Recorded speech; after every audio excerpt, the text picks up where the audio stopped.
जयंत चौधरी ने का भी एक बयान सामने है, जहां जयंत चौधरी ने कहा है कि राज्यों में लगातार धार्मिक उन्माद बढ़ता जा रहा है और दिल्ली में भी धार्मिक नारों के बीच दंगे भड़क चुके हैं। सरकार को ऐसे में सतर्कता बरतनी चाहिए जिससे कि धार्मिक हिंसा ना बढ़े। साथ ही उन्होंने कहा कि पंचायत धर्म को लेकर नहीं होनी चाहिए, बल्कि कानून और संविधान के लिए पंचायत होनी चाहिए। ये बहुत ही गंभीर विषय है।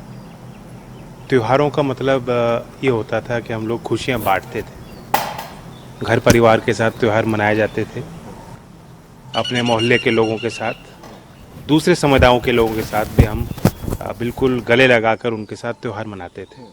लेकिन अब त्यौहार का एक संदर्भ बदल गया है और उसके पीछे सुनियोजित तरीके से एक प्लान के तहत काम होता है, जहां काफिले बनते हैं, बड़ा उकसाकर भीड़ तैयार की जाती है और उकसाने वाले नारेबाजी होती है, फिर एक प्रतिक्रिया होती है और उसी में हम लोग उलझ के रह जाते हैं। सरकारों को सतर्क रहना पड़ेगा।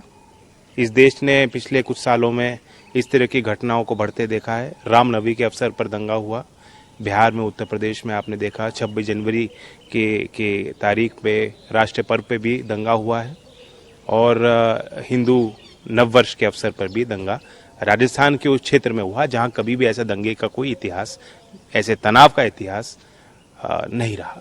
तो गंभीर विषय है। मुख्यमंत्री ने आज एक उस तरह बैठक ली है। मैं उम्मीद करता हूं कि बहुत ही कड़ी कार्रवाई होगी। केंद्र सिंह शेखावत वो बोल रहे हैं कि तुष्टीकरण की नीति पर काम कर रही है सरकार, कोई भी कानून व्यवस्था जो है वो पूरी तरह से फेल हुई है उसमें, जो ये घटना हुई। ये तुष्टीकरण उनका एक एडजेक्टिव है, एक लेबल है जो ये फेंकते रहते हैं। सच्चाई ये है कि अगर आप खराब नारे का इस्तेमाल करेंगे जिनसे दूसरों की जो है कहीं ना कहीं उत्तेजनाएं भड़केंगी, तो इस तरह की वारदात होती हैं। दिल्ली के राजधानी में भी कुछ इस तरह की चीज़ें हो रही हैं। धर्म के नाम पे महापंचायतें हो रही हैं।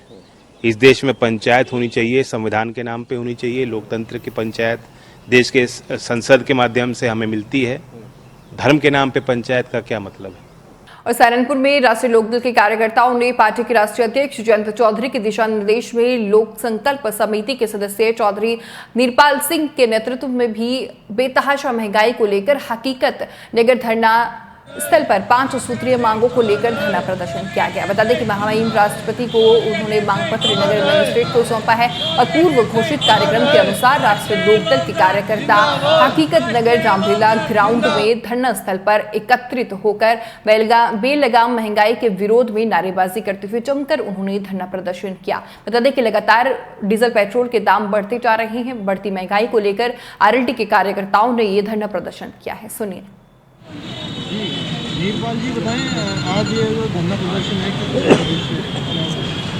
आज का हमारा राष्ट्रीय लोकदल का धरना प्रदर्शन हमारे राष्ट्रीय अध्यक्ष माननीय जयंत चौधरी जी के निर्देशन में पूरे देश के अंदर बेलगाम महंगाई, बेहताशा महंगाई आज आम जन की, किसान, मजदूर, व्यापारी सबकी कमर तोड़ दी है इस केंद्र सरकार ने।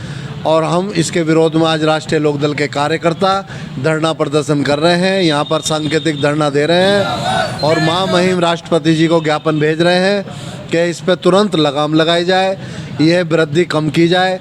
पेट्रोल डीजल पे कम से कम 20-20 रुपये लीटर कम किया जाए, 500 रुपये गैस पे कम किए जाए, 50% सब्सिडी दी जाए खाद्य पदार्थों में, खाद, यूरिया और खाद्य पदार्थों में। और हमारी सबसे बड़ी मांग है किसानों का, आमजनों का बिजली बिल अब तक का माफ़ किया जाए, क्योंकि महंगाई की मार ने रोजी रोटी का संकट खड़ा कर दिया है आम जनता के सामने। आज जनता परेशान है कि कहां से बिल चुकाएं, कहां से खर्चा चलाएं। तो आज राष्ट्रीय लोकदल के कार्यकर्ता केंद्र सरकार के खिलाफ धरने प्रदर्शन पर बैठे हैं। हमारी मांग है महंगाई पर तुरंत लगाम लगे, महंगाई कम की जाए ताकि आम जनता आम जीवन आराम से जी सके। जनहित में आज राष्ट्रीय लोकदल के कार्यकर्ता हमारे जिला संयोजक चौधरी अर्जुन सिंह जी, मुकेश चौधरी जी, हमारे महिला सभा की जिलाध्यक्ष आरती शर्मा जी, नरेश रानी हमारी महानगर अध्यक्ष, रिंकू सोनकर जी महानगर अध्यक्ष, सब साथी यहाँ पर बैठे हुए हैं। चौधरी अरविंद मलिक जी, हमारे चौधरी भगत सिंह जी, नरेंद्र सरोई जी, सब लोग आज हमारे साथी पदाधिकारी यहाँ पर धरने पर बैठे हैं कि जब तक ये मांग हमारी पूरी नहीं होगी। हम आज चेतावनी देना चाहते हैं, अगर हमारी मांगें नहीं मानी गई तो राष्ट्रीय लोकदल सड़कों पर उतरकर आंदोलन करेगा, घेराव करेगा इन अधिकारियों का और केंद्र सरकार के पुतले। और जनता को एक बार फिर से महंगाई की मार झेलनी पड़ी है। बता दें कि राजधानी दिल्ली समेत कई राज्यों में एक बार फिर से पेट्रोल डीजल के दामों में बढ़ोतरी हो गई है। आज सुबह से ही 80 पैसे का इजाफा और कर दिया गया है डीजल और पेट्रोल के दामों में।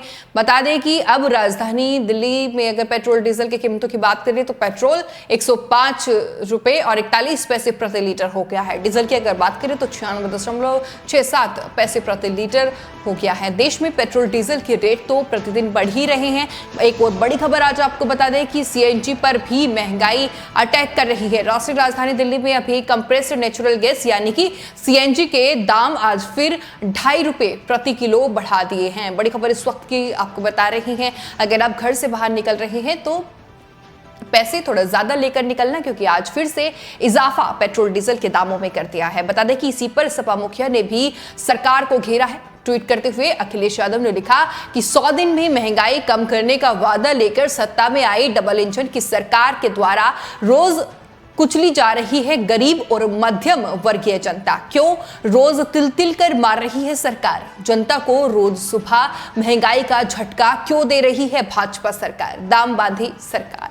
तो ये ट्वीट किया गया है सपा मुखिया अखिलेश यादव के द्वारा। उन्होंने बढ़ती महंगाई पर बीजेपी पर जमकर पलटवार किया है। और योगी सरकार के बुलडोजर का असर अब पीलीभीत में भी देखने को मिलने लगा है। जहां लेखपाल की सूचना पर मामला कोर्ट में आया है। बता दें कि कोर्ट ने आदेश दिया है कि NH 730 पर सरकारी जमीन पर कब्जा है, इसको कब्जा मुक्त कराया जाए, जिसको लेकर आज प्रशासन ने जमीन को मुक्त कराया है। वहीं जमीन की कीमत फिलहाल बता दें आपको कि 70 लाख के आसपास बताई जा रही है। एक बेदखली की वाद दायर किया गया था, जिसमें 17 दिसंबर को आदेश भी हो गया था तहसीलदार के द्वारा धारा 67 के अंतर्गत, और उसके बाद भी इन्होंने अपना कब्जा नहीं हटाया था। उसके लिए उनको कई बार नोटिस देने के बाद आज ये कार्रवाई करी गई। तहसीलदार को मैं पुलिस फोर्स भेजा गया और अवैध निर्माण हटाया गया। कौन था कब्जेदार? कब्जेदार है वीरपाल पुत्र रतन पाल। और बलिया में एक बुजुर्ग पति अपने बीमार पत्नी को इस कड़कड़ाती धूप में ठेले पर लेटाकर अस्पताल ले जाते उसका तस्वीर अभी सोशल मीडिया पर जमकर वायरल हो रही है। तस्वीर वायरल होने के बाद डिप्टी सीएम ब्रजेश पाठक ने मामले पर संज्ञान लेते हुए जांच कर कड़ी कार्रवाई करने के निर्देश भी दे दिए हैं। पति जी कहाँ घर पड़ी? घर अंदर पड़ी। क्या आपकी पत्नी के साथ किस तरह तबीयत खराब हुआ था? और कब का मामला है क्या? सरकार राति खरे तनी मन देही वही दुखाए लगल। सवेरे हम उठली ठेला से अपना चिलिकहर अस्पताल में ले गई। राय साहब देखल कहता कि न पर्ची बनौलन न उठू कैलन, कमर में एगो सुई दिहलन। सर एक फोटो वायरल हो रहा है, ठेले पे एक जो महिला है उनको लेकर अस्पताल में लाया गया। चेक करिए क्या पूरा मामला है, सर पूरा प्रकरण क्या है? ये घटना 28 मार्च की है। वहाँ चिलकहर ब्लॉक के अंदौर गांव की, वहाँ सुकुल प्रजापति जी ने 27 तारीख की रात में उनकी पत्नी को पैरों में दर्द था, जिसको लेके वो 28 तारीख की सुबह अस्पताल के लिए निकले। उन्होंने एम्बुलेंस को फेसबुक और यूट्यूब के बाद अब आपका पसंदीदा चैनल न्यूज़ 18 डेली हंट पर भी फॉलो करें।